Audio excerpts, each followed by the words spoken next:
بسم اللہ الرحمن الرحیم۔ السلام علیکم ورحمۃ اللہ وبرکاتہ۔ دوستو، خوشبو سے علاج کو اروما تھراپی کہا جاتا ہے۔ آج کے ترقی یافتہ دور میں دنیا بھر میں اروما تھراپی سے طبی مسائل کا حل تلاش کر کے ان کا علاج کیا جا رہا ہے۔ اللہ تعالیٰ نے انسانوں میں 5 حصے پیدا کی ہیں جن سے انسان فائدہ اٹھاتا ہے۔ ان میں سے ایک سونگھنے کی حس بھی ہے۔ یہ اس انسانوں کو کسی چیز کی تازگی یا باسی ہونے پر اس کی خوشبو سے اس کی شناخت کرواتی ہے۔ کسی نے کبھی اس بارے میں سوچا بھی نہ ہوگا کہ اس حص کو علاج کے لیے بھی استعمال کیا جا سکے گا۔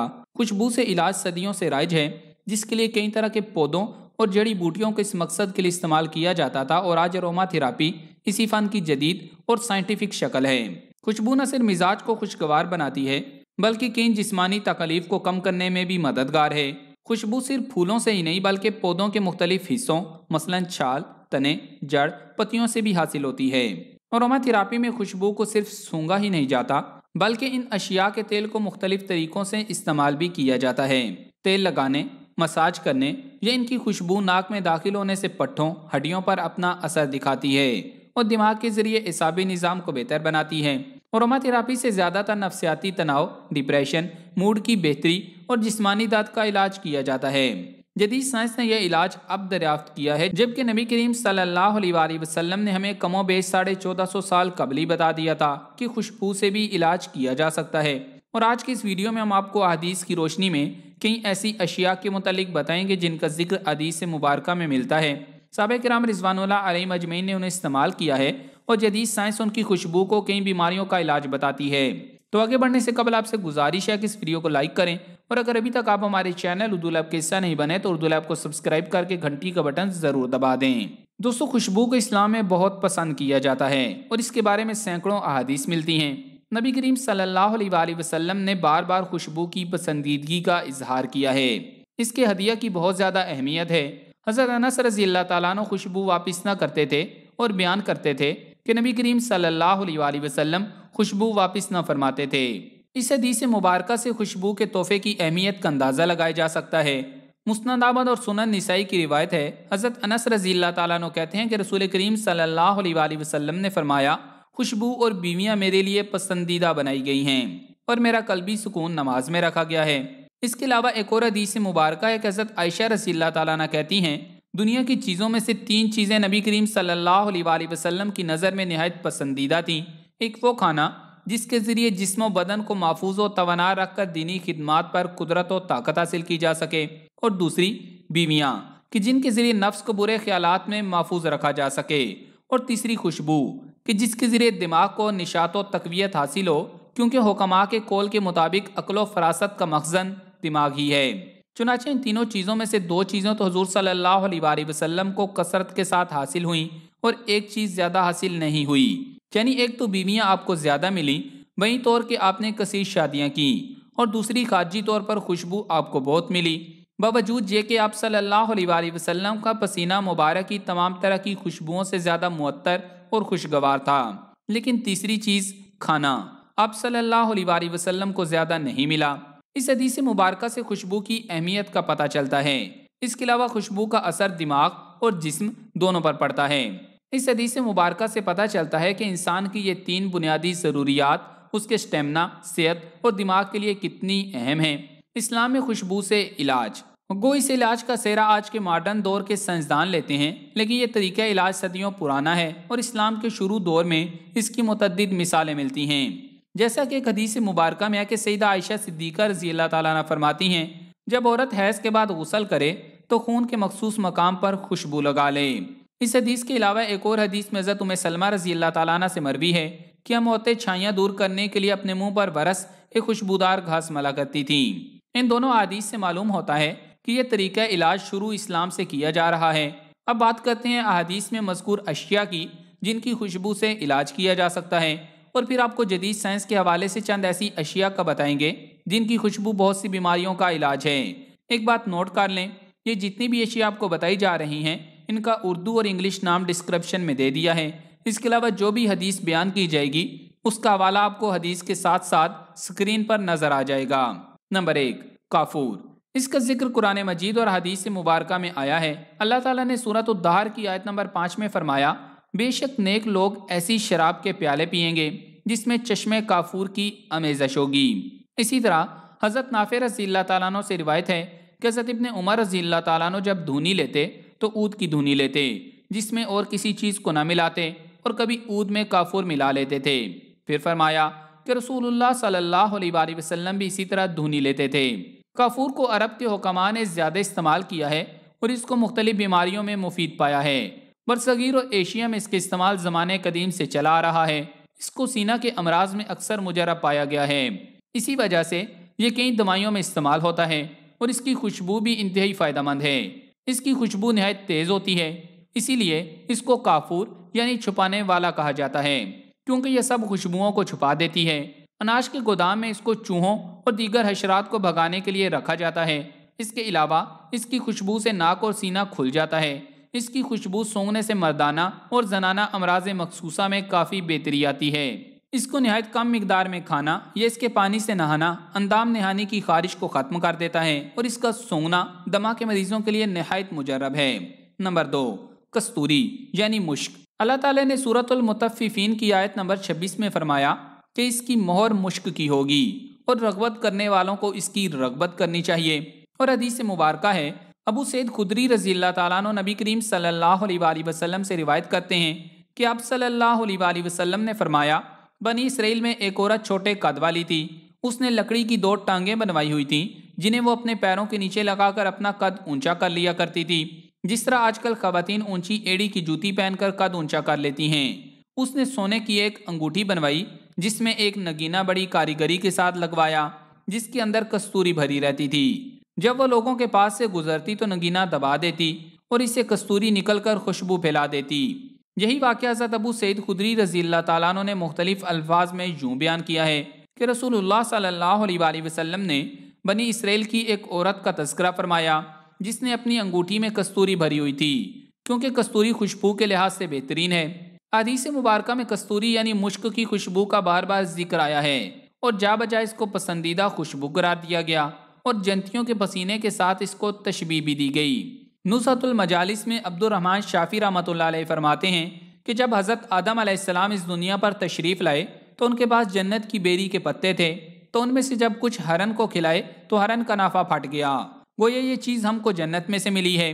اس کو کستوری کہتے ہیں۔ اس کے بارے میں پاک و ہند کے خطے کے حکماء زمانے قدیم سے جانتے تھے، اور بڑے بڑے نواب اور جاگیردار ایک دوسرے کو ہدیتاً بھیجتے تھے۔ اس کی خوشبو بہت تیز ہوتی ہے۔ اس کی خوشبو ٹینشن اور الزائمر کے لیے بہترین ہے۔ اس سے عام طور پر کوئی الرجی نہیں ہوتی، لیکن اگر سر درد یا زکام کی کوئی صورت بنتی نظر آئے تو آپ اس کو تھوڑی دیر کے لیے دور کر کے سکون پا سکتے ہیں۔ کستوری یاداشت کے لیے بہت بہترین چیز ہے۔ نمبر 3، زعفران۔ حضرت ابن عمر رضی اللہ تعالیٰ عنہ سے روایت ہے کہ نبی کریم صلی اللہ علیہ وآلہ وسلم مطبوع کھال کے جوتے پہنا کرتے تھے اور اپنی داڑھی کو ورس سے، جو ایک سبز و سرخ رنگ کی گھاس ہے، اور زعفران جو زرد ہوتا ہے، اس سے رنگ لیا کرتے تھے، اور ابن عمر رضی اللہ تعالیٰ عنہ بھی ایسا ہی کیا کرتے تھے۔ زعفران ایک خوشبودار اور رنگدار پودا ہے جس زیب و زینت کے ساتھ ساتھ ادویات میں بھی استعمال ہوتا ہے۔ زعفران زبردست مقوی با ہے، دل و دماغ اور بصارت کے لیے بھی بہت مفید ہے۔ زعفران گردے، مثانے اور جگر کو قوت دیتا ہے۔ زعفران بخار کی حالت میں دن میں 2 بار پانی میں ملا کر کھلایا جائے تو بخار اتر جاتا ہے۔ زعفران کو دوسری ادویات میں شامل کرنے سے ان کے اثرات کو تیز اور سریع الاثرات بناتا ہے۔ زعفران گردے کے درد میں آرام پہنچاتا ہے۔ زعفران بوجھل طبیعت میں تقویت دیتا ہے۔ عورتوں میں اگر حیض رک رک کر آتے ہوں تو انہیں زعفران دینا مفید ہے۔ زعفران شوگر کے مریضوں کے لیے بھی فائدہ مند ہے۔ زعفران کی خوشبو کو ڈپریشن میں بھی مفید پایا گیا ہے۔ کہا جاتا ہے کہ زعفران کے پھول کی خوشبو میں یہ تاثیر ہے کہ سونگھتے ہی ہونٹوں پر مسکراہٹ آ جاتی ہے۔ زعفران ہماری یاداشت کو بڑھاتا ہے، مقوی معدہ، مقوی قلب و جگر ہے، اعصاب اور پٹھوں پر اچھا اثر ڈالتا ہے، دماغ میں تازگی کا احساس لاتا ہے، ذہنی پریشانی کو دور کرتا ہے، جنسی قوت بڑھانے اور مثانے کے درد اور انفیکشن کے لیے بھی مفید ہے۔ نمبر 4، مالٹا۔ ابو موسیٰ اشعری رضی اللہ تعالیٰ عنہ کہتے ہیں کہ رسول اللہ صلی اللہ علیہ وآلہ وسلم نے فرمایا، قرآن پڑھنے والے مومن کی مثال نارنگی یعنی مالٹے کی سی ہے کہ جس کی بو بھی اچھی ہے اور مزہ بھی اچھا ہے، اور قرآن نہ پڑھنے والے مومن کی مثال کھجور کی سی ہے کہ وہ میٹھی ہوتی ہے لیکن اس میں خوشبو نہیں ہوتی، اور قرآن پڑھنے والے منافق کی مثال ریحانہ پھول کی سی ہے کہ اس کی بو اچھی لیکن مزہ کڑوا، اور قرآن نہ پڑھنے والے منافق کی مثال اندرائن پھل کی سی ہے کہ بو بھی اچھی نہیں اور مزہ بھی کڑوا۔ اس حدیث مبارکہ میں نارنگی یا مالٹے کے ذائقے اور اس کی خوشبو دونوں کا ذکر ہے، یعنی اس کی دونوں چیزیں انسانوں کے لیے فائدہ مند ہیں۔ اگر آپ ذہنی طور پر زیادہ بہتر کارکردگی کے خواہش مند ہیں تو کافی یا چائے کی بجائے ترش پھلوں کا انتخاب کریں۔ لیمو اور مالٹے صرف وٹامن سی کی وجہ سے ہی نہیں جانے جاتے، بلکہ ان دونوں کی مہک سے توانائی کا احساس بڑھتا ہے۔ اس کی خوشبو دوران سفر طبیعت کی خرابی سے محفوظ رکھتی ہے۔ اگر ان دونوں اشیاء میں سے کوئی ایک تازہ لے کر اس کو 2 حصوں میں کاٹ کر گاڑی میں سامنے رکھنے پر گاڑی میں موجود افراد کو قے یا الٹی کی شکایت نہیں ہوگی۔ نمبر 5، ریحان یعنی تلسی۔ ریحان ایک ایسا ہی پودا ہے جسے تلسی کے نام سے بھی پکارا جاتا ہے۔ یہ خوشبودار پودا ہے۔ یہ طب نبی صلی اللہ علیہ وآلہ وسلم میں مذکور خوشبودار دوا ہے۔ اس کا قرآن مجید میں بھی ذکر موجود ہے، اور حدیث مبارکہ میں نبی کریم صلی اللہ علیہ وآلہ وسلم نے ارشاد فرمایا کہ جس کسی کو ریحان پیش کیا جائے وہ اس کو لینے سے انکار نہ کرے، کیونکہ یہ اپنی خوشبو میں نہایت عمدہ اور وزن میں ہلکا ہوتا ہے۔ تلسی ریحان کی 160 سے زیادہ اقسام ہیں، اور ہر قسم میں قدرے فرق کے ساتھ الگ قسم کی خصوصیات ہیں۔ اسے قدرتی دواؤں کی ماں اور جڑی بوٹیوں کی ملکہ کا خطاب بھی دیا جاتا ہے۔ اطباء نے اسے مقوی قلب، مفرح قلب، آنتوں کی خشکی دور کرنے والا، دافع عفونت، دافع بخار اور ہاضم بتایا ہے۔ اس لیے اسے دل کی گھبراہٹ، نزلہ زکام اور کھانسی، تیزابیت معدہ، پیٹ درد، بھوک کی کمی، اسہال اور بخاروں میں استعمال کرتے ہیں۔ آیورویدک میں اسے اکسیر کہا جاتا ہے۔ اس کے پتے اور بیج دونوں بطور دوا استعمال ہوتے ہیں۔ اس کی خوشبو مرکزی اعصابی نظام پر پرسکون اثرات ڈال کر نہ صرف ڈپریشن، کھنچاؤ، بے چینی اور خفگی دور کرنے میں مفید ہے، بلکہ ان امراض سے تحفظ کا اہم ذریعہ بھی ہے۔ یہ تھکاوٹ دور کرتی ہے۔ سر درد، خصوصاً درد شقیقہ میں اس کا استعمال مفید ہے۔ یہ اعصاب کو تقویت دے کر یاداشت کو بہتر بناتی ہے۔ تلسی کی خوشبو خون میں کولیسٹرول کی سطح کو کم کرتی ہے اور دل کے مرض میں ہونے والی کمزوری کو بھی رفع کرتی ہے۔ یہ دل کی شریانوں کی حفاظت کرتے ہوئے خون کی بے قاعدہ روانی کو ختم کر کے آزاد بہاؤ کی اجازت دیتی ہے۔ یہ کھائیں یا سونگیں، دونوں طرح سے فائدہ مند ہے، کیونکہ اس کو جنت سے زمین پر اتارا گیا ہے۔ نمبر 6، لوبان۔ امام ذہبی رحمۃ اللہ علیہ سے مرفوعاً روایت ہے کہ آپ صلی اللہ علیہ وآلہ وسلم نے فرمایا، اپنے گھروں میں لوبان اور ساتر کی دھونی دیتے رہا کرو۔ خوشبو اور علاج کے طور پر 6000 سال سے استعمال کیا جانے والا لوبان ایک خاص قسم کے درخت سے کاٹا ہوا خوشبودار گوند ہے۔ لوبان کے گوند کی قیمت کا تعین اس کے رنگ، اس کے سائز اور اس میں موجود تیل کی مقدار سے ہوتا ہے۔ لوبان اپنے دور کی اسپرین، پینسلین اور ویاگرا مانا جاتا تھا۔ اس کو بواسیر سے لے کر ماہواری کی تکلیف اور رسولی تک ہر چیز کا مؤثر علاج سمجھا جاتا تھا۔ حاملہ خواتین بھی اس کو چباتی تھی، کیونکہ حاملہ خواتین یہ سمجھتی تھیں کہ اس کی خصوصیات ذہین بچے کی پیدائش کو یقینی بنائے گی۔ یہ صحت مند نظام ہاضمہ اور جلد کے لیے ادویات کے طور پر اور چائے میں بھی استعمال ہوتا ہے۔ قدیم مصر کی سب سے اہم دستاویز میں لوبان کو دیگر بیماریوں مثلاً دمہ، خون بہنے، گلے میں انفیکشن اور الٹی کا علاج قرار دیا ہے۔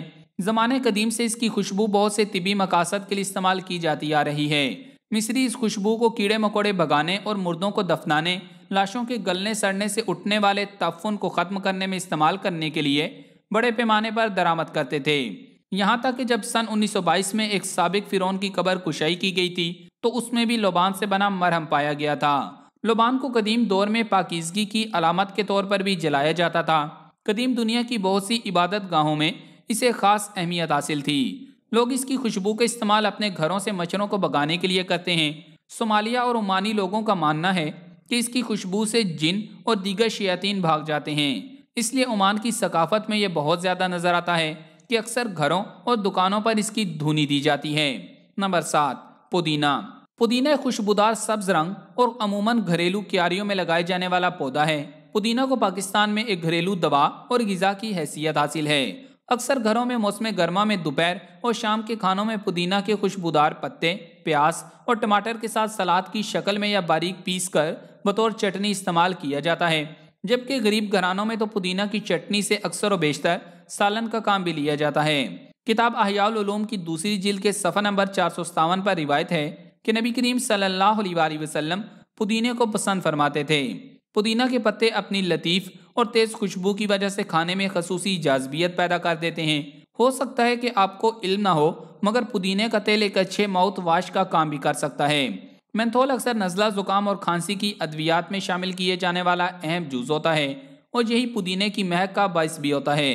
پودینے سے چائے بنا کر اس کی بھاپ میں سانس لینا ناک کے متعدد مسائل سے بچا سکتا ہے۔ اگر آپ کو جلد تھکاوٹ محسوس ہونے لگتی ہے تو پودینے کی مہک فائدہ مند ثابت ہو سکتی ہے۔ پودینے کی خوشبو دماغ کے لیے فائدہ مند ہے۔ پودینے کی مہک ذہن کو زیادہ چوکنا، کارکردگی کو بہتر اور عزم بڑھاتی ہے۔ ایک تحقیق کے مطابق پودینے کی مہک کا دماغی سٹیمنا اور مجموعی کارکردگی سے تعلق ہے، جس کی وجہ اس مہک کا اعصابی نظام کو حرکت میں لانا ہوتا ہے، جو ارتکاز کی صلاحیت بڑھاتی ہے۔ پودینے کا استعمال چوکنا پن اور دماغی افعال کو بہتر کرنے میں مدد دے سکتا ہے۔ ایک تحقیق کے مطابق پودینے کا استعمال یادداشت میں بہتری لاتا ہے۔ چند قطرے پودینے کے تیل سے پیشانی پر مالش کرنے سے سر درد کی شدت میں 15 منٹ کے اندر کمی لائی جا سکتی ہے اور اسے کافی دیر تک خود سے دور رکھا جا سکتا ہے۔ ایک رپورٹ کے مطابق پودینے کے تیل کی مہک بھوک بھگاتی ہے۔ اس طرح بے وقت منہ چلانے کی عادت پر قابو پایا جا سکتا ہے، جبکہ اس سے پیٹ بھرنے کا احساس بھی جلد ہوتا ہے۔ نمبر 8، بارش کا پانی۔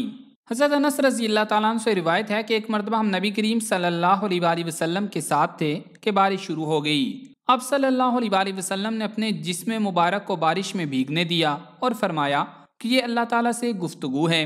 بارش کے بعد جہاں تمام چیزیں دھل کر نکھری نکھری محسوس ہوتی ہیں، وہیں ہوا بھی نہایت صاف ستھری اور آلودگی سے پاک ہو جاتی ہے۔ اس ہوا میں چہل قدمی کرنا اور اس میں سانس لینا نہایت فرحت بخش احساس ہوتا ہے، اور یہ تازہ ہوا سر سے پاؤں تک جسم میں سکون بھر دیتی ہے، اور یہ ہوا جلد کے اندر موجود مضر مادوں میں کمی کر کے اسے تازگی بخشتی ہے اور جلد نکھری نکھری سی محسوس ہوتی ہے۔ بارشوں میں مٹی سے آنے والی سوندھی سوندھی خوشبو دل و دماغ پر حیران کن اثرات مرتب کرتی ہے، اور اب تمام دباؤ اور پریشانیوں سے آزاد ہو کر خود کو ہلکا پھلکا محسوس کرنے لگتے ہیں۔ بارش کے پانی میں نہانے کے ساتھ ساتھ اس کا پینا بھی انتہائی فائدہ مند ہے۔ اس میں الکلائن پی ایچ ہوتی ہے، جس میں ڈیٹاکسیفائنگ اثرات ہوتے ہیں، جس سے ہمارا ہاضمہ صحت مند ہوتا ہے۔ بارش کا پانی ہمارے جسم کو زیادہ مؤثر انداز میں کام کرنے میں مدد دیتا ہے۔ اس میں معدنیات کی مقدار کم ہوتی ہے، جو گیسٹرائٹس یا اس قسم کے دیگر مسائل سے بچاتا ہے۔ بارش کا پانی ہلکا ہوتا ہے اور ہمارے بالوں اور جلد کے لیے اچھا ہے، کیونکہ اس کا نرم کوالٹی اور اس کا الکلائن پی ایچ جلد کی قدرتی نمی کو برقرار رکھنے اور بالوں کی صحت مند نشو و نما کو فروغ دینے میں مدد کرتا ہے۔ نمبر 9، مہندی۔ مہندی کو ہمارے طرز معاشرت میں ایک نمایاں مقام حاصل ہے۔ خوشی کے مواقع پر اس کے استعمال اکثر کیا جاتا ہے، جبکہ عیدین پر خواتین اس کا بطور خصوصی اہتمام کرتی ہیں۔ مہندی کو اگر ایک رسم محض کے علاوہ طبی نقطہ نظر سے دیکھا جائے تو اس کے بے شمار فوائد ہیں۔ صدیوں سے اس کا استعمال کسی نہ کسی شکل میں ضرور ہوتا رہا ہے۔ اس کی تاریخی حیثیت کے بارے میں یہاں تک معلوم ہوا ہے کہ قدیم مصری عورتیں اسے چونے کے ساتھ ملا کر استعمال کرتی تھی۔ فرعین مصر اس کو بہت زیادہ پسند کرتے تھے، چنانچہ وہ اسے ہاتھوں پیروں پر لگاتے، اس سے کپڑوں کو رنگواتے، دیگر اجزائے لطیفہ کے ساتھ خوشبو کے لیے سلگاتے اور پھر مرنے کے بعد اس کے پتے اپنے مقبروں میں رکھواتے تھے۔ قدیم ہندو مذہب اور بدھ عقائد میں بھی اس کی بہت اہمیت رہی ہے، چنانچہ ہندو امراء اپنی دلہنوں کے لیے ایسے سونے کے تاج بنواتے جن پر انتہائی سلیقے کے ساتھ مہندی کے پتے ایک حاشیے کی صورت میں لگائے ہوئے ہوتے تھے۔ اسی طرح یونانیوں کے ہاں بھی مہندی اشیاء مقدسہ میں شامل تھی۔ مہندی کا ذکر حدیث مبارکہ میں بھی موجود ہے۔ حضرت ابن عباس رضی اللہ تعالیٰ عنہ فرماتے ہیں کہ رسول اللہ صلی اللہ علیہ وآلہ وسلم کے پاس سے ایک شخص جس نے مہندی کا خضاب لگایا ہوا تھا گزرا، تو آپ صلی اللہ علیہ وآلہ وسلم نے فرمایا کہ کتنا اچھا خضاب ہے۔ پھر ایک اور شخص گزرا جس نے مہندی اور قطم سے رنگا ہوا تھا، آپ صلی اللہ علیہ وآلہ وسلم نے فرمایا یہ پہلے سے بھی زیادہ اچھا ہے۔ پھر ایک شخص اور گزرا جس نے زرد رنگ کا خضاب لگایا ہوا تھا، تو آپ صلی اللہ علیہ وآلہ وسلم نے فرمایا کہ یہ سب سے اچھا ہے۔ اس کے علاوہ ایک اور روایت میں ہے کہ ام سلمہ رضی اللہ تعالیٰ عنہ فرماتی ہیں رسول اللہ صلی اللہ علیہ وآلہ وسلم کو زندگی میں نہ تو ایسا زخم ہوا اور نہ ہی کانٹا چبھا جس پر مہندی نہ لگائی گئی ہو۔ اب صلی اللہ علیہ وآلہ وسلم کی تقلید میں صحابہ کرام رضوان اللہ علیہم اجمعین اور پھر محدثین اعظام رحمۃ اللہ علیہ بھی اس کا استعمال کرتے رہے ہیں۔ ابن قیم رحمۃ اللہ علیہ فرماتے ہیں کہ مہندی آگ سے جلے ہوئے کا بہترین علاج ہے۔ اس کا لیپ گرم پھوڑوں اور سوزشوں کو کم کرتا ہے۔ اگر اسے گلاب کے تیل میں ملا کر اور موم شامل کر کے پہلو اور کمر درد کے لیے مقامی طور پر استعمال کیا جائے تو درد جاتا رہتا ہے۔ عبداللطیف بغدادی کہتے ہیں کہ اس کا رنگ اور خوشبو محرک اعصاب ہے۔ اس کے لگانے سے اعصاب کو تحریک ہوتی ہے اور ناخنوں کا پھٹنا ٹھیک ہو جاتا ہے۔ اطباء قدیم کے ہاں شروع ہی سے مہندی کا استعمال چلا آ رہا ہے۔ اسی طرح مہندی قوت باہ میں اضافہ کرتی ہے، اعصاب کو تحریک دیتی ہے اور زخموں کو خشک کرتی ہے۔ پیروں پر لگانے سے جلد نرم ہوتی ہے، اور اگر ناخن پر چوٹ لگنے کے بعد وہاں پر سیاہ خون جم جائے اور ناخن سیاہ ہو جائے تو اس کے لگانے سے ناخن صاف چمکدار اور خوشنما ہو جاتے ہیں۔ جدید تحقیقات سے یہ بات ثابت ہو چکی ہے کہ مہندی کے پتوں میں 12 سے 15% رنگ پایا جاتا ہے۔ اس کے پتے دافع تعفن و بدبو ہیں۔ اگر ان پتوں کو یا پھولوں کو تکیے میں بھر کر بے خوابی کے مریضوں کے سر کے نیچے رکھا جائے تو اس کی خوشبو سے نیند کی مقدار میں اضافہ ہو جاتا ہے اور نیند گہری اور پرسکون ہو جاتی ہے۔ ایسا درد جو حرارت کی زیادتی کی وجہ سے ہو وہ مہندی کے پھول سونگھنے سے جاتا رہتا ہے۔ سردیوں کے موسم میں مہندی کا عطر بہت پسند کیا جاتا ہے اور اسے گھبراہٹ میں مبتلا دل کے مریضوں کو لگانے کا مشورہ بھی دیا جاتا ہے۔ طبی ماہرین کے مطابق مہندی میں اعصابی قوت بڑھانے کی صفت بھی موجود ہے۔ نمبر 10، عنبر۔ جابر بن عبداللہ رضی اللہ تعالیٰ عنہ کہتے ہیں کہ ہمیں رسول اللہ صلی اللہ علیہ وآلہ وسلم نے 300 سواروں کے ساتھ بھیجا اور ہمارا امیر ابو عبیدہ بن جراح رضی اللہ تعالیٰ عنہ کو بنایا تاکہ ہم قریش کے قافلہ تجارت کی تلاش میں رہیں۔ ساحل سمندر پر ہم 15 دن تک پڑاؤ ڈالے رہے۔ ہمیں اس سفر میں بڑی سخت بھوک اور فاقے کا سامنا کرنا پڑا، یہاں تک کہ نوبت پہنچی کہ ہم نے ببول کے پتے کھا کر وقت گزارا، اسی لیے اس فوج کا لقب پتوں کی فوج پڑ گیا۔ پھر اتفاق سے سمندر نے ہمارے لیے ایک مچھلی جیسا جانور ساحل پر پھینک دیا، اس کا نام عنبر تھا۔ ہم نے اس کو 15 دن تک کھایا اور اس کی چربی کو تیل کے طور پر اپنے جسموں پر ملا، اس سے ہمارے بدن کی طاقت و قوت پھر لوٹ آئی۔ بعد میں ابو عبیدہ رضی اللہ تعالیٰ عنہ نے اس کی ایک پسلی نکال کر کھڑی کروائی اور جو لشکر میں سب سے لمبے آدمی تھے انہیں اس کے نیچے سے گزارا۔ سفیان بن عیینہ نے ایک مرتبہ اس طرح بیان کیا کہ ایک پسلی نکال کر کھڑی کر دی اور ایک شخص کو اونٹ پر سوار کروایا، وہ اس کے نیچے سے نکل گیا۔ یہ مچھلی اپنے بڑے سر کی وجہ سے دیگر مچھلیوں سے ممتاز ہوتی ہے۔ بعض اوقات اس مچھلی کا شکار کر کے اس کے پیٹ سے بھی عنبر نکال لیتے ہیں، اور ایک مشہور قول یہ ہے کہ یہ مچھلی کی الٹی ہے۔ یہ مادہ ایک بڑی جسامت والی مچھلی کے پیٹ سے نکال کر پانی کی سطح پر جمع ہو جاتا ہے۔ عنبر مختلف قسم کا ہوتا ہے لیکن رنگت کے لحاظ سے بہترین عنبر اشب ہوتا ہے، اسے بلیک ایمبر گریس کہتے ہیں، جو کہ سفید زردی مائل اور بہت خوشبودار ہوتا ہے، اور اشب اس سیاہ رنگ کو کہتے ہیں جس کی سفیدی غالب ہو۔ خوشبویات میں عمدہ اور قیمتی ہونے کے اعتبار سے مشک کے بعد عنبر کا درجہ ہے۔ اس کی کئی انواع و اقسام ہیں جن میں سب سے اعلیٰ اشب رنگ کا، پھر نیلا، پھر زرد اور سب سے ادنا قسم سیاہ رنگ کا ہوتا ہے۔ عنبر خوشبو کا ذکر احادیث میں بھی جا بجا آیا ہے۔ حضرت محمد بن علی رحمۃ اللہ علیہ نے فرمایا کہ میں نے حضرت عائشہ صدیقہ رضی اللہ تعالیٰ عنہ سے پوچھا، کیا رسول اللہ صلی اللہ علیہ وآلہ وسلم خوشبو لگایا کرتے تھے؟ انہوں نے فرمایا ہاں، مردوں والی خوشبوئیں لگایا کرتے تھے، کستوری اور عنبر۔ حضرت سعید بن جبیر رضی اللہ تعالیٰ عنہ سے مروی ہے کہ حائضہ عورت کے کپڑوں کو خون کے دھبے لگ جائیں تو انہیں دھو لیں اور پھر خوشبودار گھاس، زعفران یا عنبر کو اس پر مار لے۔ عنبر کی خوشبو فوائد سے مالا مال ہے، جن میں قوت باہ میں اضافہ، معدہ اور دماغی قوت کے علاوہ عورتوں کی جنسی مسائل اور امراض مخصوصہ کے لیے مفید ہے۔ نمبر 11، مرزن جوش۔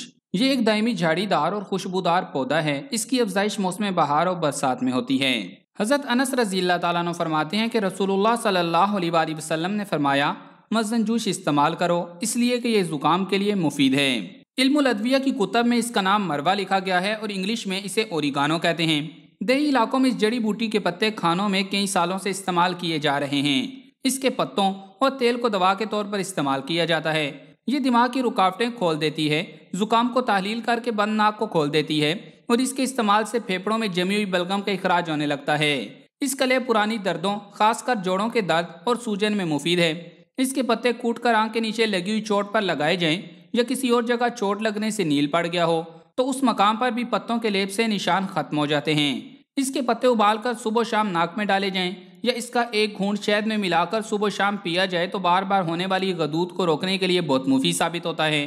اس کا تیل بھی بہت فائدہ مند ہے، جس میں اینٹی آکسیڈنٹ اور طاقتور مرکبات ہوتے ہیں جو صحت کے لیے مفید ہوتے ہیں اور ہاضمے سمیت دیگر نظام کو درست کرتے ہیں۔ جدید طبی تحقیقات کے مطابق مرزن جوش کا تیل انفیکشن کے علاج میں استعمال ہونے والی کم از کم 18 دواؤں سے بہتر ہے۔ اس بوٹی میں طاقتور اینٹی بائیوٹک خصوصیات موجود ہیں جو وائرس اور بیکٹیریا کو ختم کرنے میں مدد دیتی ہیں۔ اس کے استعمال تازہ یا تیل کسی بھی شکل میں کیا جائے تو بہتر ہے۔ یہ بوٹی بیکٹیریا کی نشو و نما پر قابو پا کر آپ کو بیمار ہونے سے بچاتی ہے، جس کے نتیجے میں قوت مدافعت بڑھتی ہے اور صحت اچھی رہتی ہے۔ طبی ماہرین کے مطابق دوسری جڑی بوٹیوں کے مقابلے میں مرزن جوش میں 2 سے 30 گنا زیادہ اینٹی آکسیڈنٹس کی گنجائش ہوتی ہے۔ اسی طرح مرزن جوش کی خوشبو آپ کو کئی اقسام کی بیماریوں سے محفوظ رکھ سکتی ہے، خصوصاً جب آپ کسی وبائی علاقے میں جائیں یا وبا والے علاقے سے آ رہے ہوں۔ یاد رکھیں، جن اشیاء کا ذکر کیا جا رہا ہے ان میں سے اکثر اشیاء کے پرفیوم،